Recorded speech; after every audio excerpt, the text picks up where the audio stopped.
What's going on YouTube? Hope you're all having a great day. So, welcome back to my channel, or welcome to my channel to if you're a new viewer. Especially welcome back to my subscribers, the ones that hit the bells and get the notifications. So today's video is going to be a 2,000 mile road review on the Sur-Ron. So when I say that, as you can see by the title, road review. This is strictly from a road using perspective. So I've only been using this bike as a commuter bike to go to and from work and to go out and have a bit of fun with my friends. I haven't done any, I've only been off-roading twice. So yeah, this review is going to be strictly from the perspective of using the Sur-Ron like the Road Legal as a road bike. So let's get into it. We're going to be doing this review as a pros and a cons list. Initially I'm going to go through all the pros and then I'll go through all the cons on the bike. So yeah, let's go. Let me show you quickly actually that I have done 2,000 miles. So yeah, let's just prove to you that I've done it. There you go, 2009 miles. And the bike is currently on 18% charge. Yeah, 2009. And the error code is coming up because the kickstand is down. So yeah. So let's get into the list of pros and cons for the Sur-Ron Road Legal. So I've got a list here that I've just quickly written up. So the first pro for me is the fact that it is electric. So that is like the running costs and stuff like that. So as a motorbike, it is really cheap to run compared to a normal motorbike because the charging costs are next to nothing. For me in London, at the rates that we pay for me to fully charge the bike from flat, if I do it in the evening when the rates are slightly cheaper, I think it will cost between 75p and £1 to fully charge the bike. You're not going to be able to do that with a normal motorbike, you know, full tank. It's not going to cost you that much, but you know, still not going to be anywhere near this. Also, to do with the running costs are things like servicing. You're basically just going to service this thing at home. You don't need to take it anywhere to get it serviced. All you have to do is oil the chain, change the brake pads, check that all your valves are working, check that all your brakes and all that is working, and that is pretty much it. There's hardly any servicing cost to it. Road tax is free because it's electric. So the next thing with running costs, obviously you're going to have to factor in is insurance if you're going to be getting a road legal like I have. For me personally, I was paying £800 a year fully comp. So that's fully comprehensive for the year, £800, which I think is really reasonable for this sort of bike and living in London. Obviously it's an expensive bike, so yeah, for me that wasn't bad. Speaking to other riders of other types of motorbikes, some people found that really expensive, but that's because they're viewing this as a toy, not an actual motorbike. But if you view this as an actual motorbike, £800 a year fully comp isn't expensive at all, especially for living where I live in London. So another massive pro for me is the size of the bike. I'm a small dude, and this is a small bike. So yeah, if you're like over 6 foot, you might struggle on this bike. Another massive pro is the weight of the bike. It is really cheap. You can just lift the bike up. So I bring the bike into my house, wheel it through my house, through the hallway, straight into my garden, into this patio area, or most days I actually leave it inside the house. It's more secure. So for me that is a massive pro. That is small and light, and you can just pick it up and take it anywhere.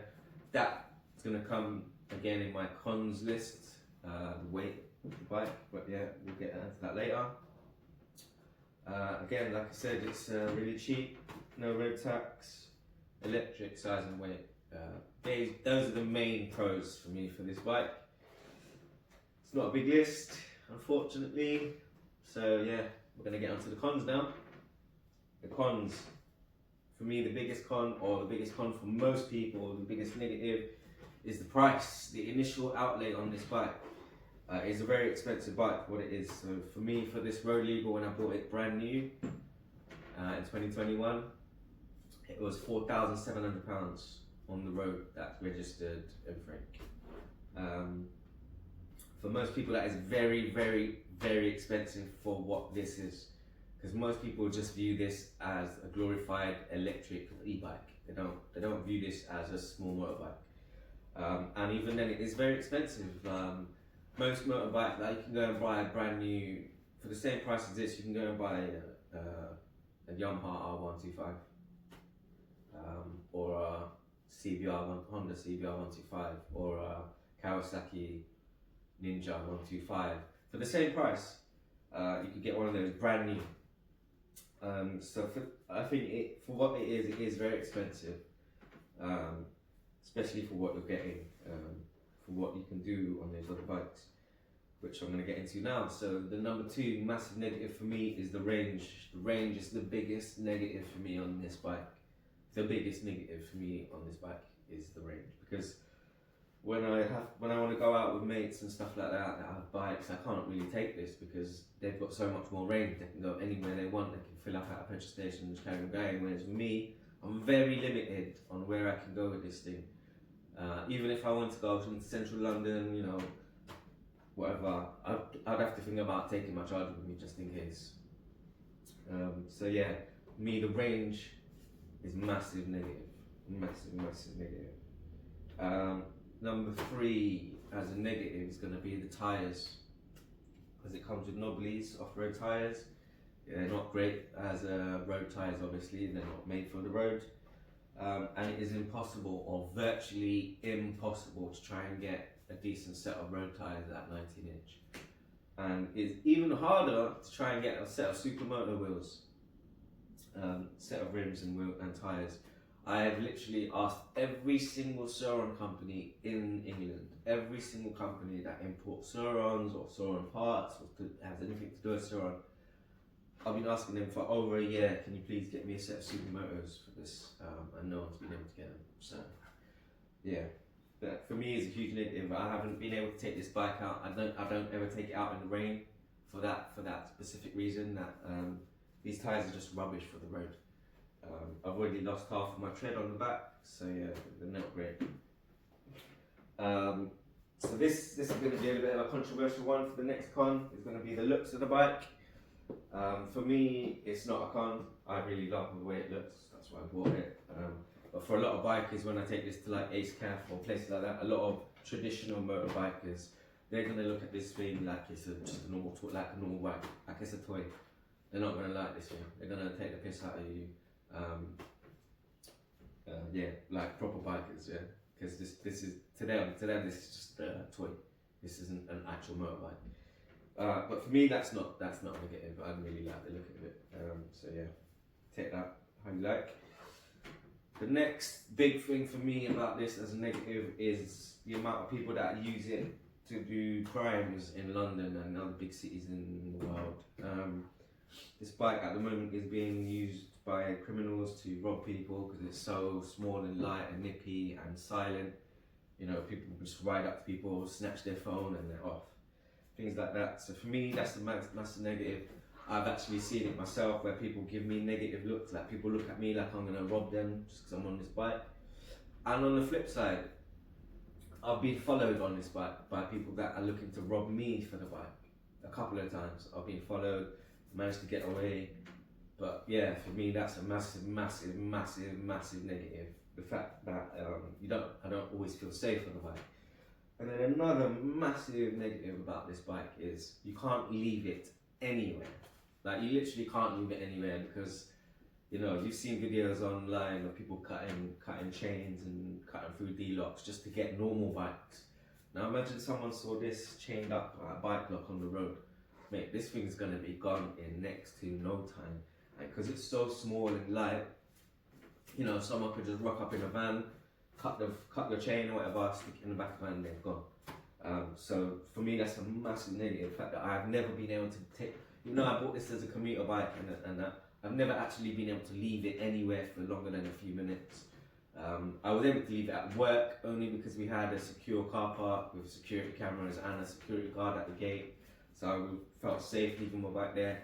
But I wouldn't feel safe leaving this thing anywhere else. So for me, that is a huge negative. The fact that I couldn't really go anywhere that I wanted to. You know, I thought that this thing would give me loads of freedom and I'd be able to ride it and go out and do loads of things, but it's the opposite. You know, I haven't really been able to take it anywhere.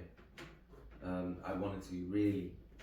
For me, that's a massive negative. If you live outside of London, outside of a big city, I think it will be a much better proposition as a commuter. But living where I live in London with such a high crime rate and all that sort of stuff, for me, yeah, it's a huge negative and a massive reason why I don't take this thing anywhere. And I've only done 2,000 miles in 2 years. So yeah, that is the full pros and cons list. We're going to get into my final verdict and my recommendations. So would I recommend this as a road bike? The answer is no. I would not recommend this as a commuter bike, as a road bike, for the facts that I stated. I would highly recommend it as a toy, as something for you to go and have fun with, you know, off-roading, through the fields, through the forests and stuff. But if you live in a big city and you want to buy one of these as a commuter, I'd say don't do it. Just go and buy a normal 125, buy a scooter or you know, just a normal 125. Which I have done. Spoiler alert, video on that coming up soon. So yeah, that's a really negative thing for me, the fact that I can't take it anywhere. So that's the main reason I'm getting rid of it and getting something else. Yeah, so I'm gonna wrap that up there. Let me summarize again, actually. The verdict: it's not a good road bike for the reasons I stated. The tyres, the range, and the fact that I can't leave it anywhere. So yeah, that's the reason why I bought another bike, and now I'm just going to be using this as a little toy and not as a commuter. So yeah, that's going to wrap up this video. I hope you enjoyed it. If you did, give it a thumbs up. If you're interested in more videos on bikes, hit that subscribe button, hit that bell, show me all that love. I'm going to be doing some reviews shortly on my riding gear, so my jackets, my jeans, my boots, my gloves, my helmets, stuff like that. And I'll do a review on my new bike as well soon. So stay tuned. Thank you for watching and peace!